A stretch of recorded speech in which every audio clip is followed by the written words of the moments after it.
Hyvää iltaa, arvoisat Paasikiviseeran jäsenet ja Martti Häirikiön läheiset. Hyvää J.K. Paasikiven syntymäpäivää. Meillä on tänään mielenkiintoinen mahdollisuus kuulla Martti Häirikiön elämästä ja siis elämän sisällöstä monessa suhteessa. Ja meillä on erittäin suuri kunnia kutsua poliittisen historian professori Turun yliopistosta Vesa Varjas. Ole hyvä. Tervetuloa.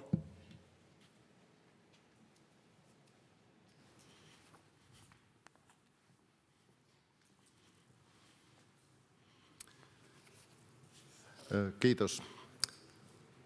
Hyvät naiset ja herrat, Martti Häirikiön omaiset, Paasikivi-seuran jäsenet. Päivähän ei ole ainoastaan Paasikiven syntymäpäivä, vaan myös väitöskirjan ja aiheen Lauri Ingmanin ensimmäisen hallituksen nimittämispäivä, joten siinäkin mielessä sopiva. Pidän nyt katsauksen Martin uraan, ja se kesti noin 45 minuuttia, kun itse luin sen eilen läpi, ja koitan siinä tavoittaa nimenomaan hänen persoonansa ja saavutuksensa. Tämä katsaus ei tietenkään voi olla tutkimus Martti Häirikiön urasta.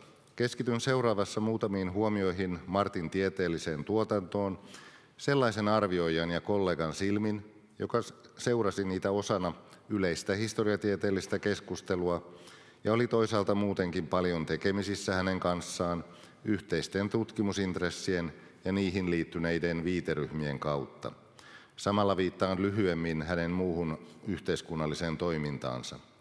En käy läpi hänen koko tuotantoaan, kun kyseessä on henkilö, jonka julkaisujen ja esitelmien luettelu on pituudeltaan 238 sivua, eli kirja itsessään, aika ei riittäisi edes sen lukemiseen läpi. Tuon esille muutamia johtavia piirteitä Martin tieteellisestä profiilista historian tutkijana ja arvioin häntä niiden perusteella. Mikäli on sopivaa avata lähestyminen teemaan omalla ensimmäisellä kokemuksella Martti Häirikiöstä, jos unohdetaan tekstien lukeminen, tarkoitan nimenomaan persoonallista tapaamista, niin se oli vuonna 1988. Olin aikoinaan kuuntelemassa Hannu Salokorven väitöstilaisuutta, joka koski 1900-luvun alun suomalaisen puolueen uudenlaisen, aikanaan modernin puoluetoiminnan liikkeelle lähtöä. Olin aloittanut samaan aikaan omaa väitöskirjaani samaan problematiikkaan liittyvästä teemasta Lauri Ingmanin poliittisesta toiminnasta. Martti oli tilaisuuden kysymysosiossa tiedustellut Salokorvelta, oliko Lauri Ingmanin osuus suomalaisen puolueen ja kokoomuksen toiminnassa jäänyt yleisessä tietoisuudessa liian vähälle, ja kokoomuksen arkistonhoitaja mainitsi tämän johdosta hänelle projektistani. Seuraus oli, että Martti tuli heti väitöksen päätyttyä keskustelemaan kanssani ja nimenomaisesti patisti: kirjoita oikein paksu kirja. Ja tätä neuvoa noudatin siinä mielessä hiukan liiankin tarkasti, että väitöskirjaan tuli 658 sivua. Mutta toisaalta Martti itsekin noudatti samaa hyvää periaatetta, eli kirjoitti hyvin perusteellisia kirjoja. Nykyaikana luonnon- ja lääketieteen muotojen ylivalta on tunkeutunut myös humanistisille ja valtio- ja yhteiskuntatieteellisille aloille, ja meidänkin haluttaisiin kirjoittava ensisijassa artikkeleita, sillä eihän kirjoja kukaan jaksa lukea, ja pisteet lasketaan ensisijassa kansainvälisissä journaaleissa julkaistuista artikkeleista. Se on vähän samaa kuin maratonarien asettamista oman lajinsa paremmuusjärjestykseen järjestämällä heille 100 metrin nopeuskilpailuja. Historian ainoa oikea formaatti on kirja, lainatakseni Mikko Lahtisen ilmaisua: kirja on pitkä ajatus. Yhdestä uransa loppuvaiheen kirjoista Martti tosin mainitsi hiukan itseironisesti ja savolaisella huumorillaan saaneensa kiitoksia, kuinka pienikokoinen ja ohut se on. Mutta mitä tulee Martin tieteelliseen tuotantoon, siitä voi epäilyksittä sanoa, että se oli paitsi määrällisesti laaja, myös alaltaan hyvin rikas. Lähden liikkeelle Martin uran alkuvaiheesta, joka myös pitkälti suuntasi sen, sekä sulkien yhden oven, mutta avaten useampia. Martin väitöskirja käsitteli niin sanottua perinteistä poliittista historiaa ja niistä sitä kaikkein eniten stereotypioitua lajia, eli diplomatian historiaa, Suomen ja Britannian suhteita vuosina 1939–40. Tällä viittaan siihen, että kun historian tutkimuksen kentät ja kohteet ovat laajentuneet, mistä ei sinänsä ole mitään pahaa sanottavaa, niin jokaisella uudella historialla on kuitenkin tahtonut olla henkinen tarve rakentaa itselleen identiteettiä letkauttamalla jotain perinteisestä poliittisesta historiasta. Hieman samaan tyyliin kuin nykyajan kouluopetuskeskusteluissa kymmeniä vuosia sitten kouluja käyneet edelleen esittelevät omia lapsuuskokemuksiaan totuutena siitä, mitä kouluissa tapahtuu tänä päivänä. Mutta kaikillehan täytyy suoda oma isäkapinansa. Mitä erityisesti Marttiin tulee syytös perinteisyydestä tai paperinmakuisuudesta tai keskittymisestä ainoastaan eliittidiplomaatteihin, ei ainakaan osu maaliinsa.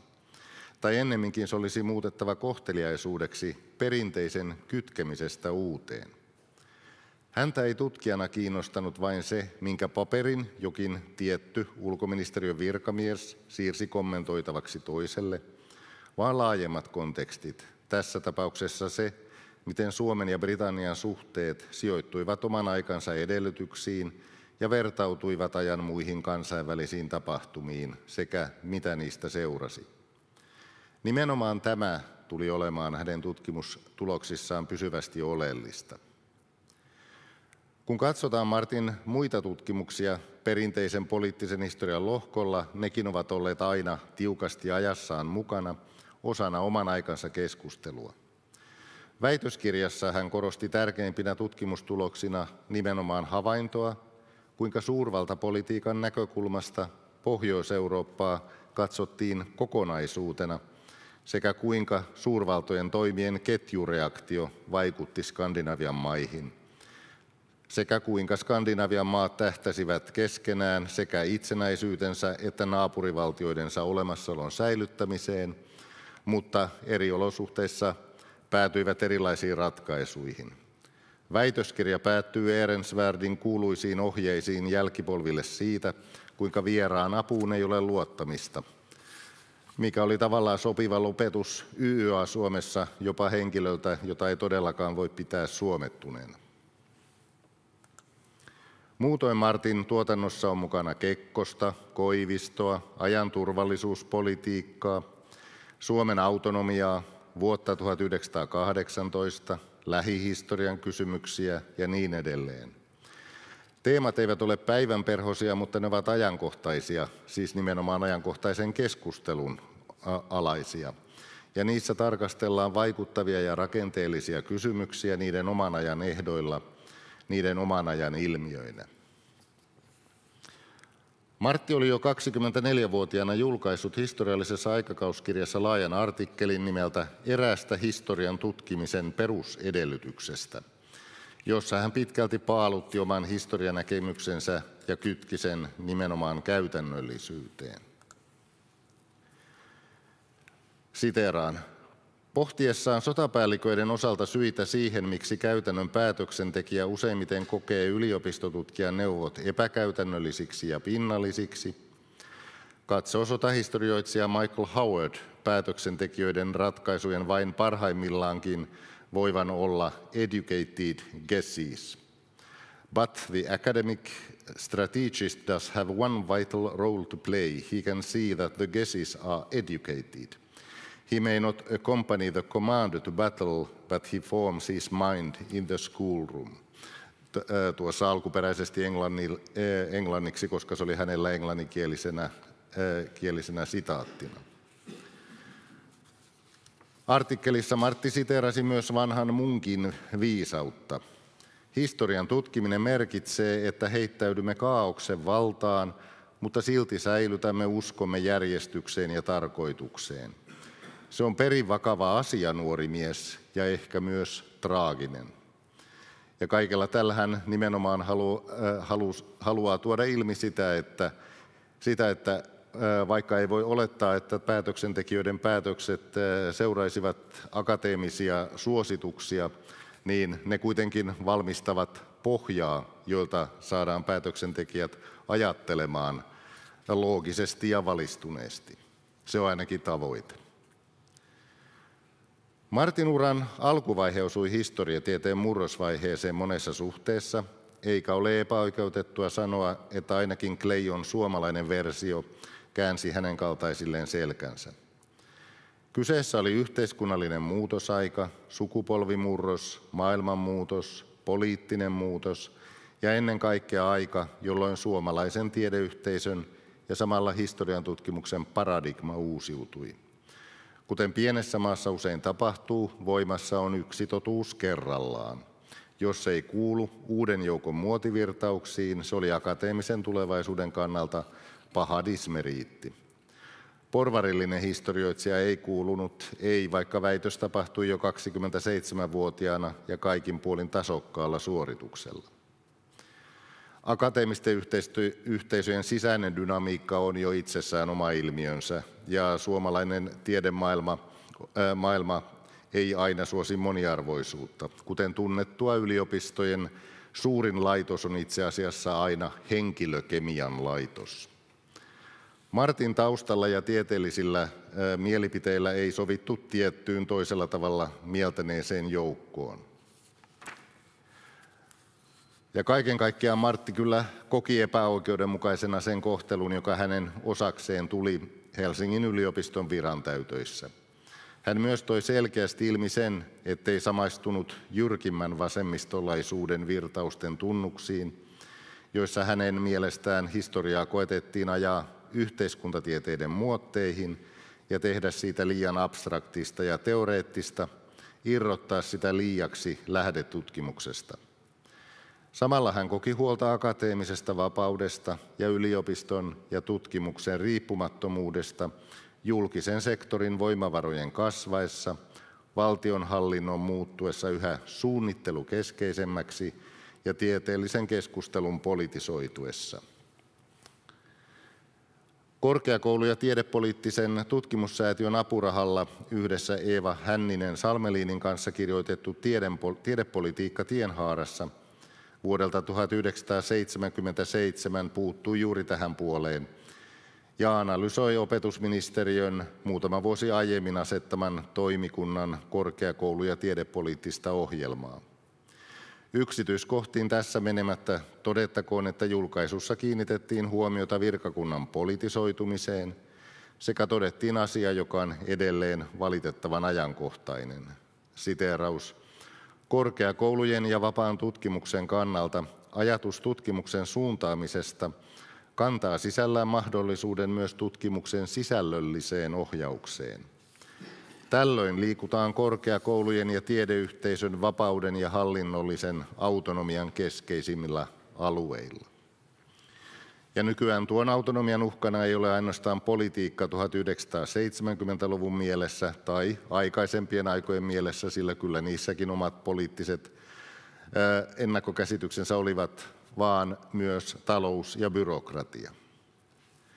Näihin kokemuksiin Martti palasi joskus myöhemminkin, esimerkiksi historiallisessa aikakauskirjassa vuonna 2001, kun hän kritisoi yhtä 70-luvulla toisen leirin edustajan silloista historian filosofista lähestymistapaa. Ja hän mainitsi kritiikkinsä pohjautuvan, sitaatti, ilmeisesti jostakin traumasta, sitaatti päättyy, jonka hän sai jo opiskeluvuosina 1970-luvun jyräysmentaliteetista ja tiedepoliittisesta vallankäytöstä. Nämäkin olivat hänen termejään. Oli myös selvää, että hän katsoi eräiden professorivirkojen täyttöprosessien olleen pienen piirien toimista valikoivaa. Professorin arvonimen hän myöhemmin sai, mitä voidaan pitää ansioihin nähden oikeudenmukaisuuden miniminä. Toisaalta voidaan kysyä, oliko tämä prosessi lopulta siunaukseksikin siinä mielessä, että vapaana tutkijana Martti todennäköisesti pääsi toteuttamaan parasta itseään. En väitä, etteikö hänen kaltaisensa sosiaalinen virtuoosi olisi selvinnyt akateemisen maailman vähemmän houkuttelevistakin piirteistä, mutta niskassa olisi ollut yhä kasautuva byrokratia, taloushuoli sekä se, että oma ajattelutapa ei edelleenkään ollut välttämättä paras suositus etenemiselle. Martti on luultavasti ollut omimmillaan tutkiessaan poliittisia ja kulttuuripersoonia, yhteiskunnallisia instituutioita ja tekniikan kiemuroita todellisina vaikuttavina ilmiöinä, ei pelkän akateemisen ja teoreettisen kiinnostuksen kohteina. Vaikka kukapa tietää, ehkäpä yliopistolaitoksen tulo lähemmäs yhteiskuntaa olisi löytänyt hänessä juuri parhaan mahdollisen yhtäaikaisen puoltajan ja kouluttajan samassa persoonassa.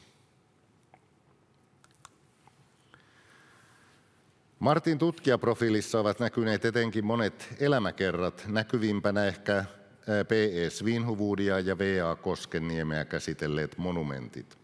Molemmat henkilöitä, joita oman aikamme tutkimus on tunkenut hieman liikaa meidän aikamme usein jälkiviisaiden luuppien alle. Ei sinänsä tuoden ilmi mitään sellaista, mikä ei pitäisi paikkaansa, mutta kuitenkin tehden jotakin, mitä kukaan meistä ei suvaitsisi tehtävän omalla kohdallamme.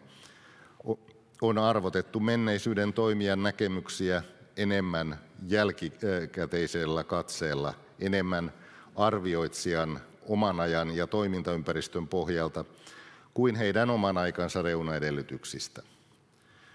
Martin johdannossa Svinhufvud-teokseen näkyy, että kyseessä oli myös sydämen ja omien arvojen asia, huolimatta siitä, että itse teos täyttää täysin akateemisen historian tutkimuksen kriteerit. Martti kirjoitti: Svinhufvudin henkilökohtainen elämä lain ja väkivallan veitsenterällä johdatti kirjoittamaan jännityskertomuksen. Seuraan hänen henkeä salpaavia vaiheitaan jopa tunti tunnilta, selviääkö hän yön yli. Haaksirikkoja, erottamisia, 50 asteen pakkasia, yöllisiä neuvotteluja vihollisen laivassa, pakoyrityksiä, kapinoiden kukistamista, kaikki keskellä maailmanhistorian myrskyjä. Koetan eläytyä hetkeen ja kuvata tapahtumia aikajärjestyksessä ja unohtaa, mitä huominen tuo tullessaan, sillä sitä ei Svinhufvud eikä kukaan muukaan tiennyt. Tarkoittaen siis sitä, että hän koetti itsekin unohtaa sen, että päinvastoin kuin Svinhufvud, hän tiesi aina tutkijana sen, mitä seuraavaksi tapahtuisi.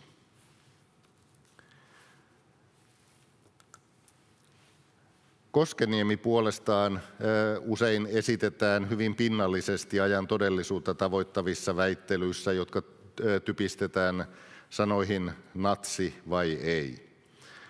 Martin tavoite oli kuvata Koskenniemeä ymmärtävästi, mutta puolueettomasti ja valaista nimenomaan tämän koko kirjallista ja akateemista uraa alkuperäislähteistä käsin Koskenniemen omaan aikaan toiminnan suhteuttaen.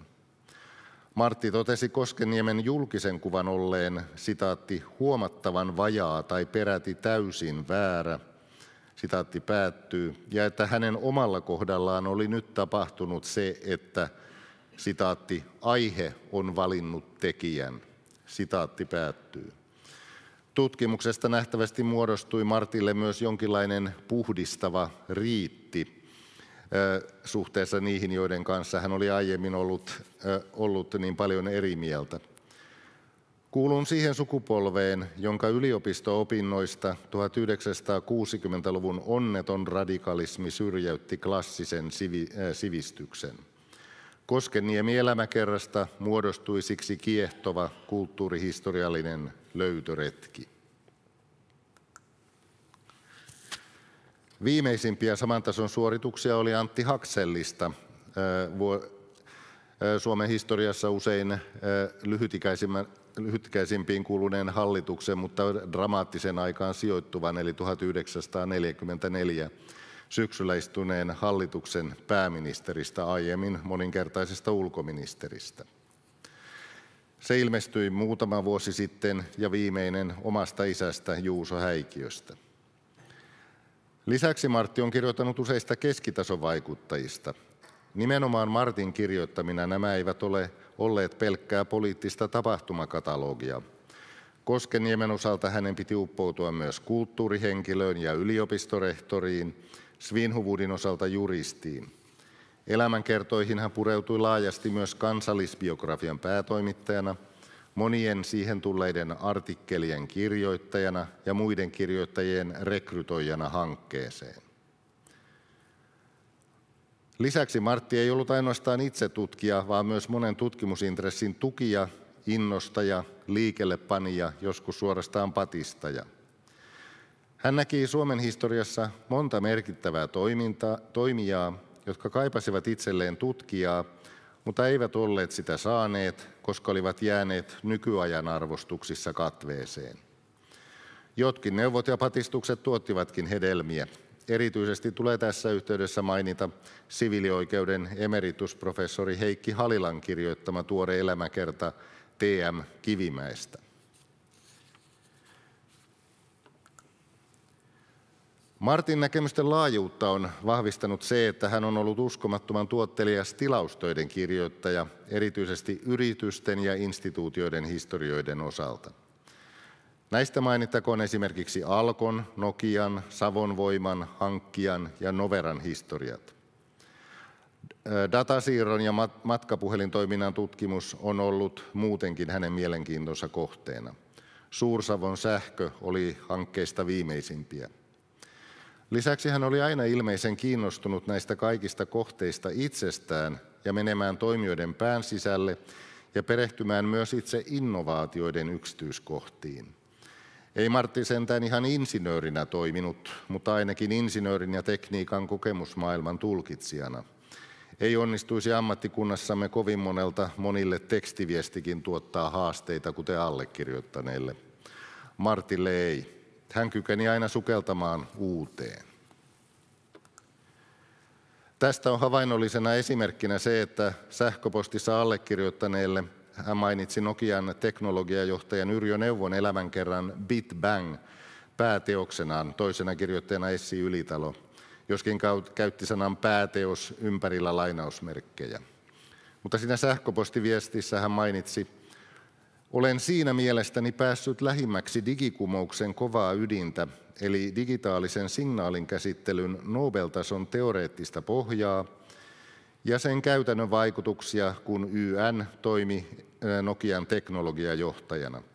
On muuten Turun yliopiston suuren pojan Yrjö Väisälän tyttärenpoika, minkä pystyt päättelemään jo ulkonäöstä." Se, että hän lisäsi tämän kommentin, johtui siitä, että kirjoitin silloin Turun yliopiston 100-vuotishistoriaa. Väisälään olen paneutunut enemmänkin, kun olen Ursan historiatoimikunnan PJ ja YV-sen perustaja. Kävimme neuvojen kanssa Tuorlassa ja seuraamme huolestuneina sen kohtaloa ja toivotamme onnea pelastamisyrityksille. Tieteen historia oli Martille muutenkin tuttua. Raporttien lisäksi hän kirjoitti paljon muutakin, kuten massiiviset teokset Tampereen teknillisen yliopiston historiasta ja Helsingin kaupungin historian osuudessa tieteen asemasta ja tiedepolitiikasta. Tässäkin mielessä hän on ollut mitä sopivin henkilö kuvaamaan suuria kehityslinjoja.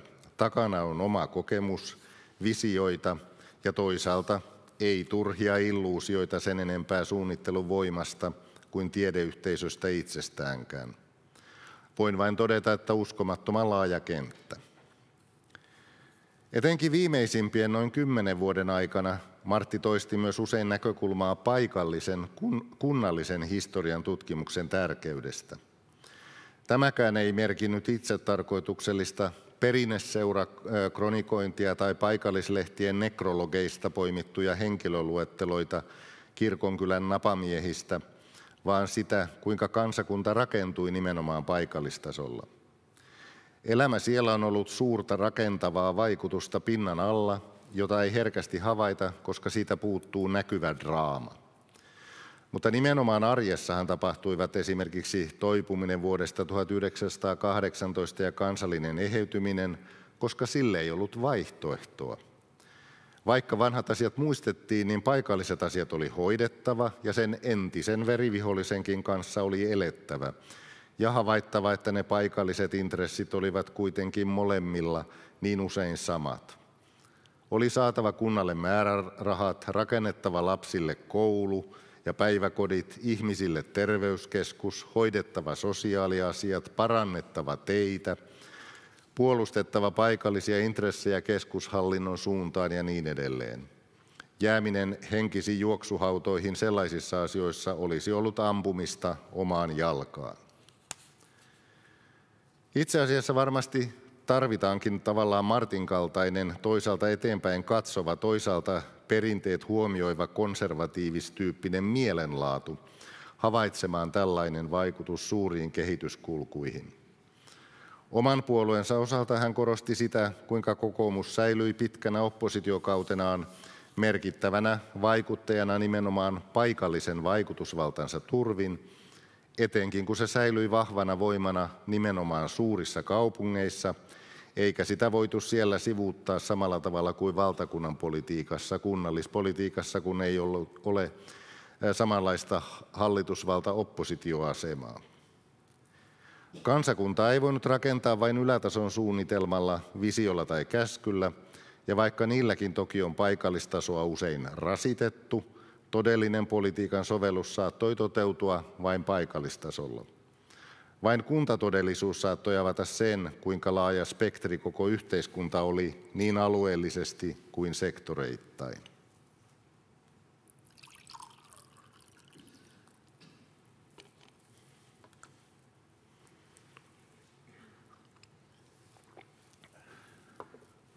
Martti oli myös historiakeskustelija.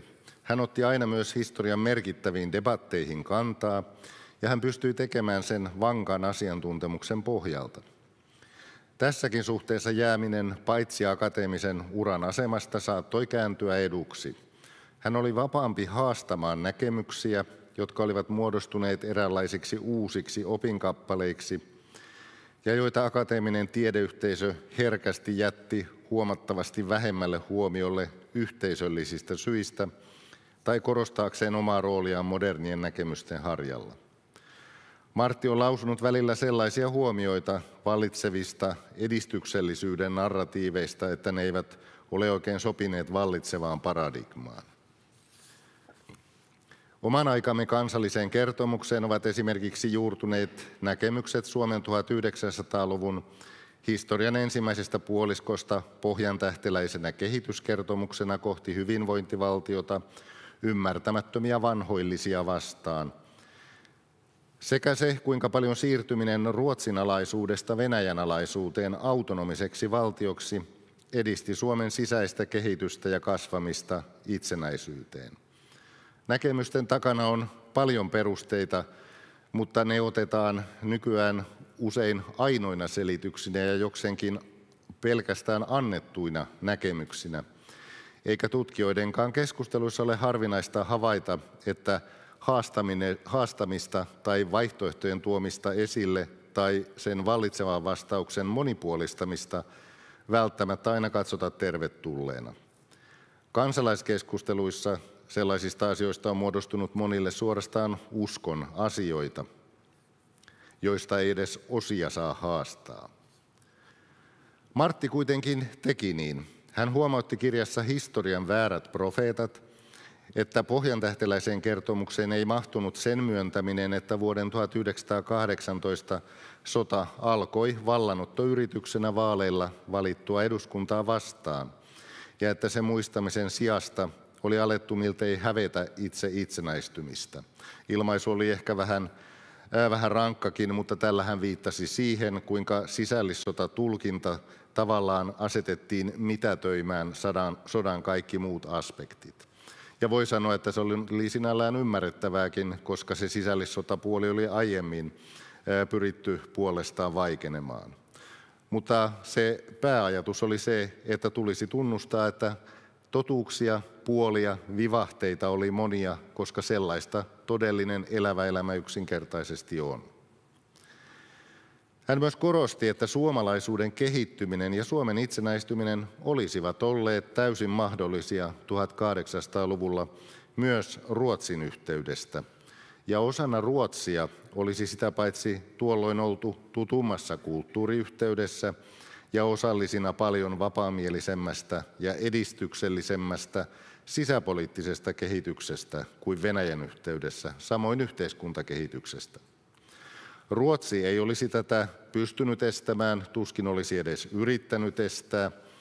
Eihän se toiminut niin Norjankaan suhteen, joka pystyi itsenäistymään täysin rauhallisesti.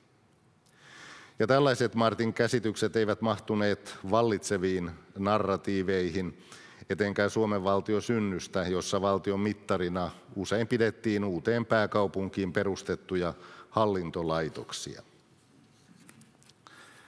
Martin maininta Svinhuvudista Suomen George Washingtonina on ehkä hiukan lennokas. Mutta eräistä Svinhuvud-kirjan arvioista oli helppoa huomata, että pyrkimys tuoda Svinhuvudin ja hänen piirinsä politiikka ja sen perusteet esille Svinhuvudin ja hänen piirinsä omalta kannalta oli jo itsessään joillekin kriitikoille vieras käsitys, koska se tuntui niin vanhanaikaiselta. Samalla Martti ei kuitenkaan kaihtanut laittaa itseäänkin eräänlaisiin vääriin profeettoihin, sillä hänellä oli riittävästi itsekritiikkiä kajotakseen tuossa teoksessa Historian väärät profeetat myös siihen, ettei hän itsekään uskonut esimerkiksi Viron itsenäistymisen mahdollisuuksiin. 2000-luvun alussa professori Heikki Ylikangas esitti näkemyksen, jonka mukaan Ryti ja Tanner olivat tulleet jo talvisodan aikana siihen tulokseen, että Saksa voittaa maailmansodan. Ja Ylikankaan mukaan tämän vuoksi he ajoivat läpi Moskovan rauhan kovin ehtoineenkin hyvin halutonta muuta hallitusta vastaan, laskien, että Saksan avulla saadaan menetetyt alueet takaisin ja että Göring olisi ne jo luvannutkin. No, todisteiden ja näkemyksen ohuen luontojen osoittivat hyvin vakuuttavasti niin Martti, professori Ohto Manninen kuin professori Seikko Eskola ja sen jälkeen monet muutkin. Juhani Suomen kanssa Martti on usein ollut eri mieltä aika monistakin asioista, joskin keskustelu on tietenkin tapahtunut toisiaan kunnioittaen. Ja muistelen Martin joskus luonnehtineen Kekkosen toimintaa siten, että suhteissa Neuvostoliittoon Kekkonen oli hyvä hoitamaan sellaisia ongelmia, joita ei olisi ollut ilman Kekkosta.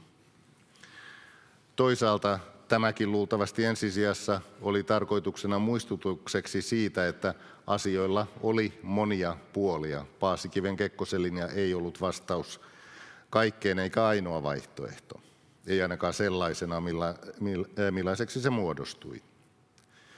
Toisaalta hän ei esimerkiksi kuulunut niihin, jotka olisivat 1990-luvulla mitenkään menettäneet reaalipoliittista silmäänsä historiaan, tai esimerkiksi suosineet ajatusta, että Suomen pitäisi ryhtyä ajamaan Karjalan palautusta, koska vanhaa Karjalaa ei yksinkertaisesti enää ollut, eikä Euroopan unionin yhteyteen pyrkivän Suomen kannattanut nostaa historian kysymyksiä enää esiin. Joka tapauksessa Martti oli nimenomaan keskustelija. Suosittu ja poliittisesti tarkoituksenmukainen kanta ei ollut hänelle pyhä, ja toisaalta käsitys erimielisten oikeudesta, mukaan lukien ne, jotka olivat hänen kanssaan eri mieltä, saada oma mielipiteensä esitetyksi oli sekin ehdoton.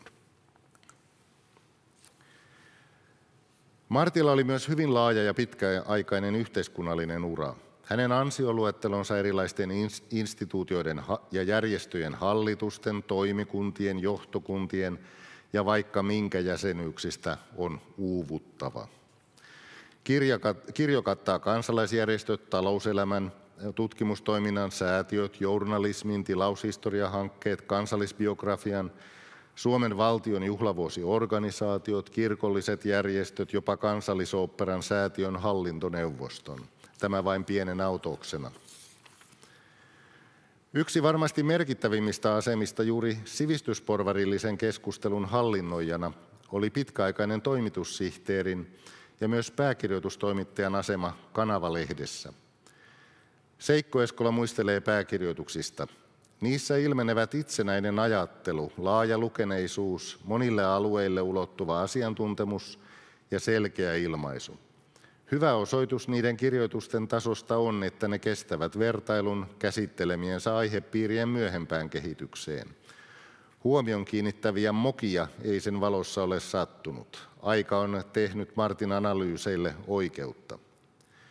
Kun mukaan luetaan kolumnit, kirjoitusten määrä nousee jo yli 200, mistä Eskola toteaa: näihin 200 kirjoitukseen 20 vuoden aikana sisältyy paljon ajatustyötä ja luomisen tuskaa.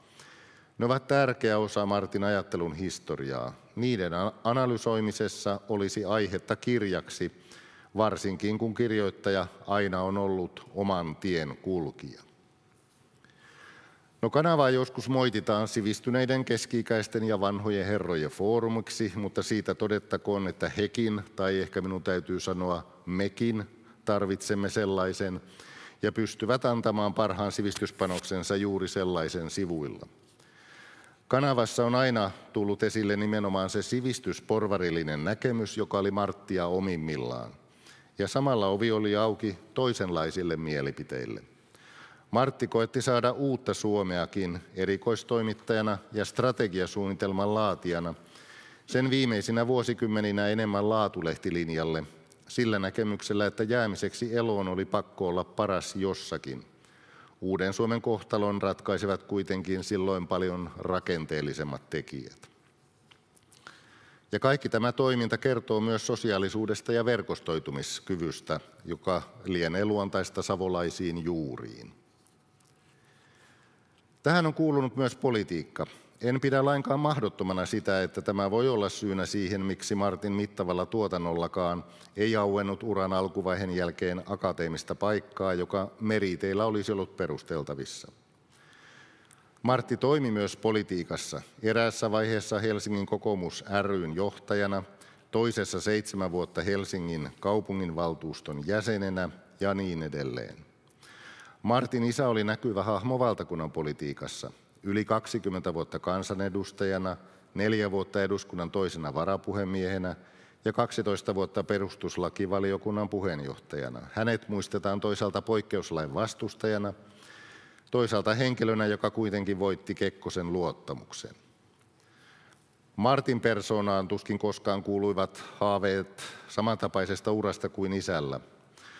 Ulla-Maija Urho muistelee Martin valtuustourasta Martin 50-vuotispäiville kootussa juhlakirjassa, että Martti oli, siteeraus, valtuuston myhäilevä asiantuntija. Vaikka poliittista pelisilmääsi kutkuttaisikin, sitaatti päättyy.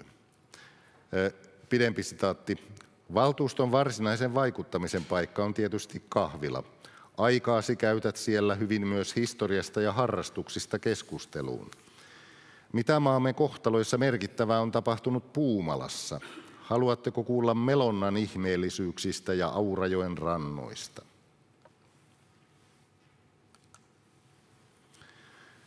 Tilaustyöhistoriat antoivat nekin Martille erinomaiset valmiudet osallistua muihinkin kuin historiakeskusteluihin, niin Nokiasta, tiedonsiirrosta yleensä kuin alkoholipolitiikasta.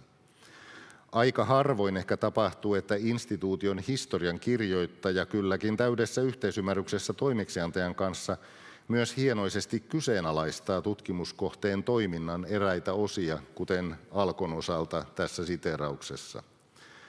Alkon historian tutkiminen on ollut tekijälle opettava, mutta myös hämmentävä kokemus. Muikea ilme, jonka tekijä on yleensä kohdannut kertoessaan tutkimusaiheestaan, on saanut varjokseen tekijän kasvavan huolen suomalaisten hyvinvoinnista alkoholin kulutuksen kasvaessa.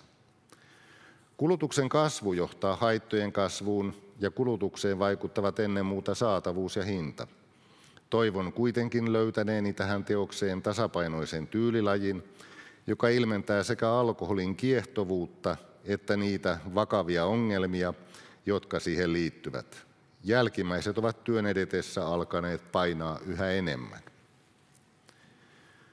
Puolueensa sisäisiin kamppailuihin Martti ei ottanut ainakaan näkyvästi osaa. Joskus törmäsin Kokoomuksen nuorten liiton historiaa kirjoittaessani KNL:n uudistusmielisimmän siiven näkemyksiin, ettei häntä ihan omaan leiriin luettu, ennemminkin jonkinlaiseen oikeistoälykköryhmään, joka esitti välillä poliittisesti hieman epämukavia kysymyksiä.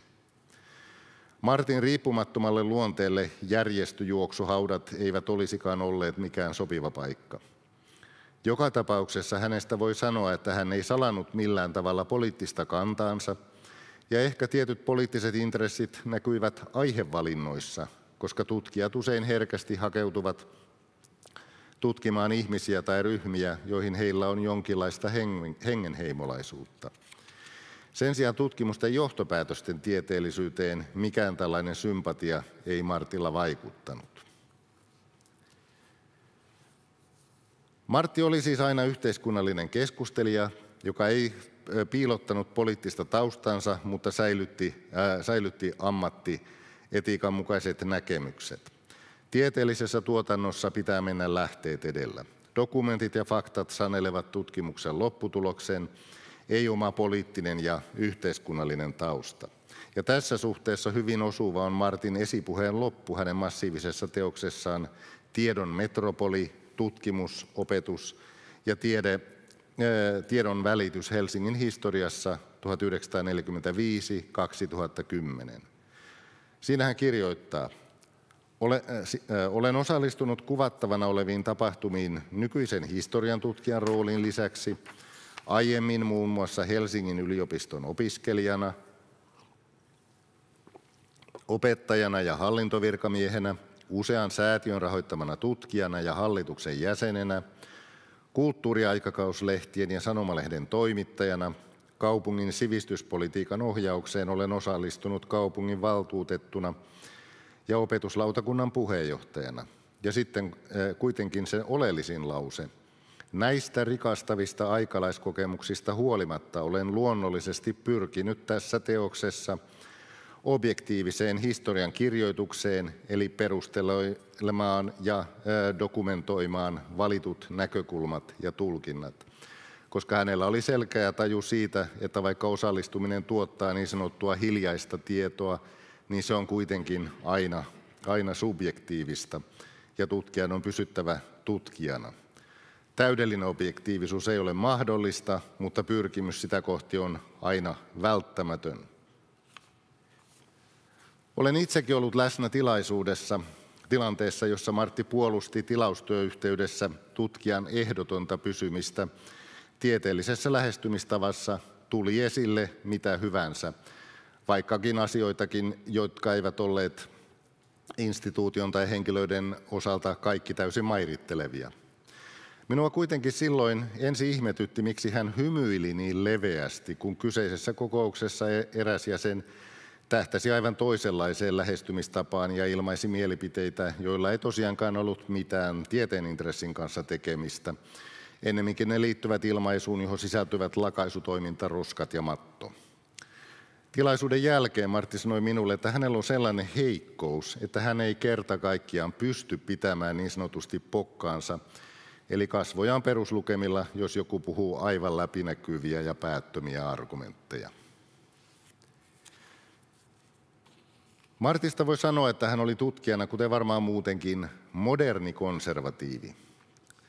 Tausta on näkyvissä ja perinnettä kunnioitetaan siinä, missä siihen on syytä, mutta liike kohti uutta on loputon.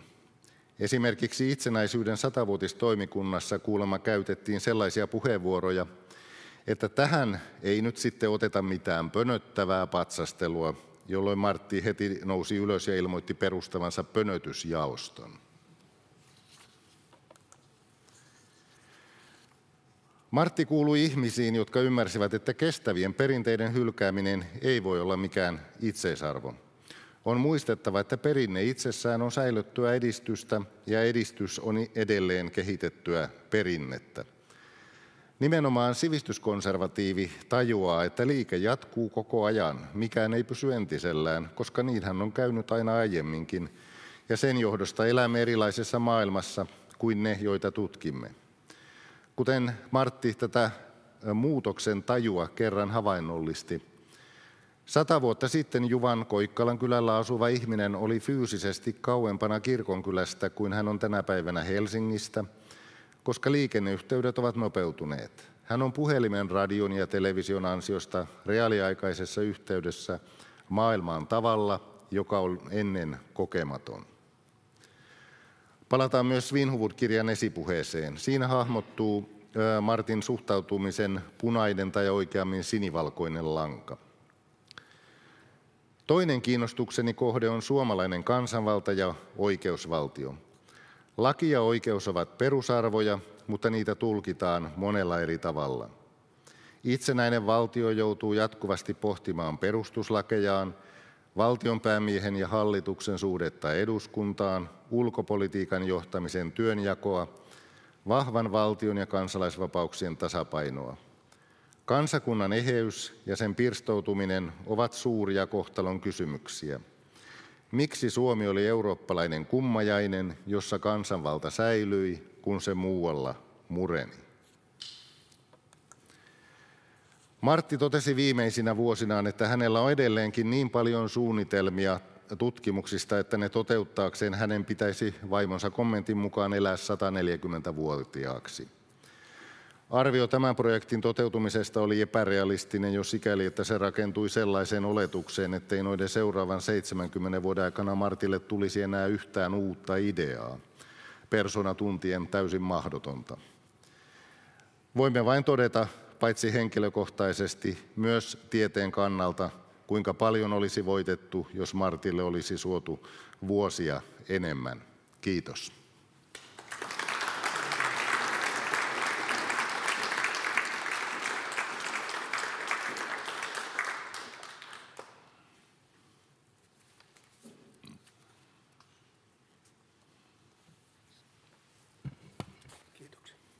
Kiitos. Kiitoksia Vesa Mares kovasti ansiokkaasta ja mielenkiintoisesta puheenvuorosta. Martti avautui ihan toisella tavalla minullekin. Martin tunsin kuitenkin jonkun verran tässä matkan varrella.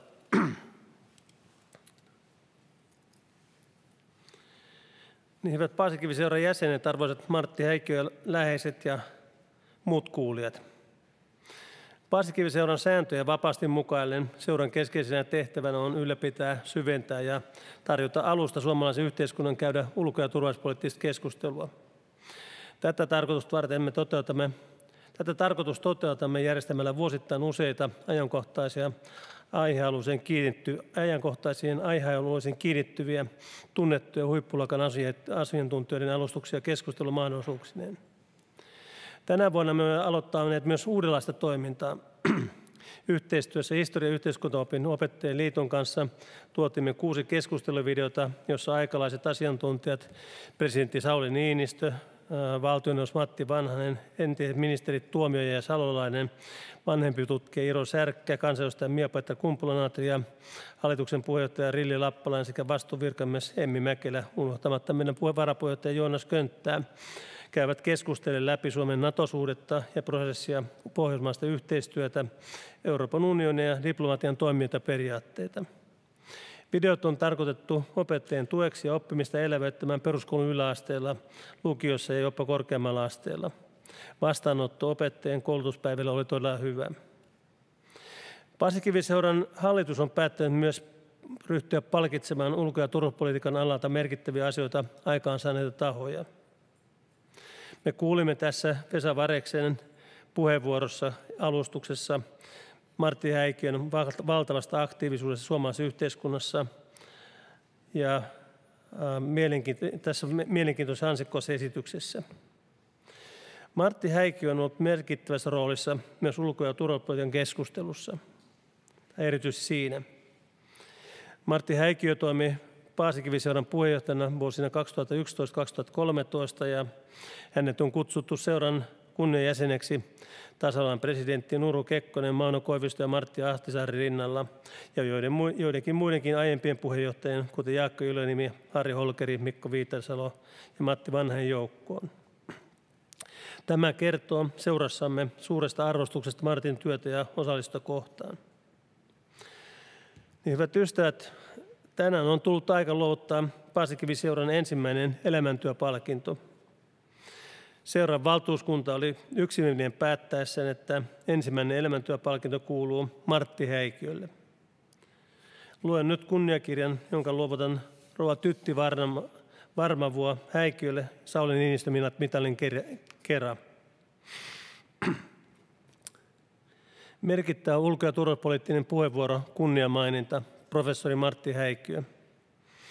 Paasikiviseuran valtuuskunta on päättänyt mahdollisuutta palkita kunniamaininnalla ja tasavallan presidentti Sauli Niinistö mitalilla. Merkittävän ulko- ja turvallisuuspoliittisen puheenvuoron sellaisen havaitessaan. Palkittava puheenvuoro voi olla esimerkiksi aikakausi- tai sanomalehtiartikkeli, esseekirjoitus, televisiodokumentti, kirja- tai tutkimusjulkaisu.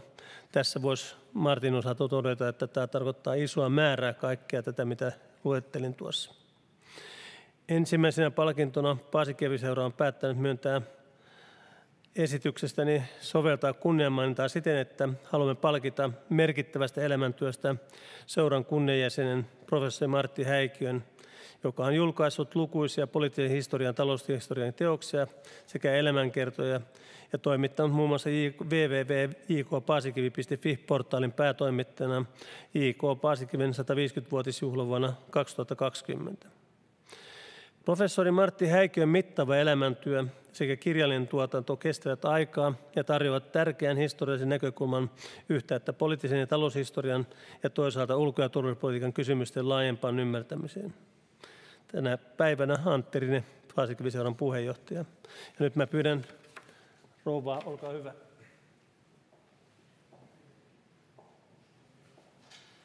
Täältä sitä Marttia näki. Nyt olisi mahdollisuus muutamalle kommentille tai kysymyksille Vesan puheenvuoron perusteella. Ole hyvä, Vesa, tuu tänne näin. Oliko kysymyksiä Vesalle tai kommentteja? Ole hyvä. Kiitoksia puheenvuorosta, Paavo Häikkiö. Mä oon Martin keskimmäinen poika. Martin pojanpoika Pietari sanoi hienosti, että vau, esityksesi jälkeen. Martin, tästä kirjallisesta tuotannosta niin 2 mainintaa. Orionin historia, sanooko mitään? Mainitsit, että hän pyrki tieteelliseen lähestymistapaan, niin joskus kävi niinkin, että kirja ei sitten lopulta julkaistu. Se kyllä maksettiin hänelle, mutta kirjan tilaajat eivät olleet ehkä ihan samaa mieltä sitten sisällöstä. Ja toinen maininta, niin en tiedä kirjan nimeä, mutta tulossa on lisää kohtapuoliin. Käsittelee siis pankkikriisiä 90-luvun lamassa, niin vielä tulee postuumisti uusi kirja kohta.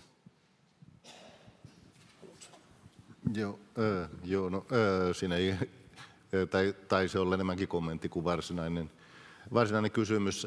Tietysti kun se oli tämä 238 sivua, niin täytyy tämänkin mittaiseen esitelmään pientä valikoimaa ottaa siitä, että mitä kaikkea siellä mainitsee, ja kaikkia näitä tilaushistorioiden taustoja tai sitä, että joitakin tosiaan niin jäi myös julkaisematta sen takia, että tieteellinen esittäminen ja sitten niin tämän toimeksiantajan toiveet semmoisesta vähän populaarimmasta muodosta, niin nehän eivät aina mene yksiin. Jos mä oikein muistan, niin se oli niin, että se Orionin 9-vuotishistoria oli tarkoitus Martin tekemisen kautta julkaista, ja se jätettiin julkaisematta, todettiin, että 100-vuotishistoriasta tulee esille, mutta ei sitten tullutkaan.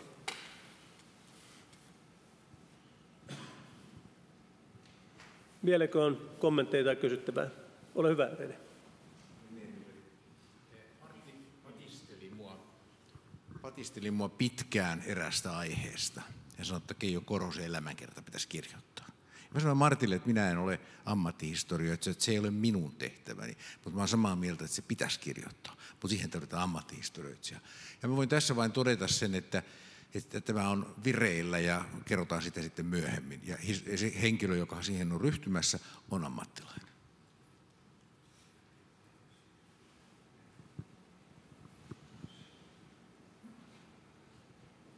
Vieläkö on? Ellei sitten me kiitetään kovasti sekä läheisiä että Vesa Varresta. Kiitos. Hauskaa illanjatkoa ja mukavaa loppusyksyä, jouluodotusta.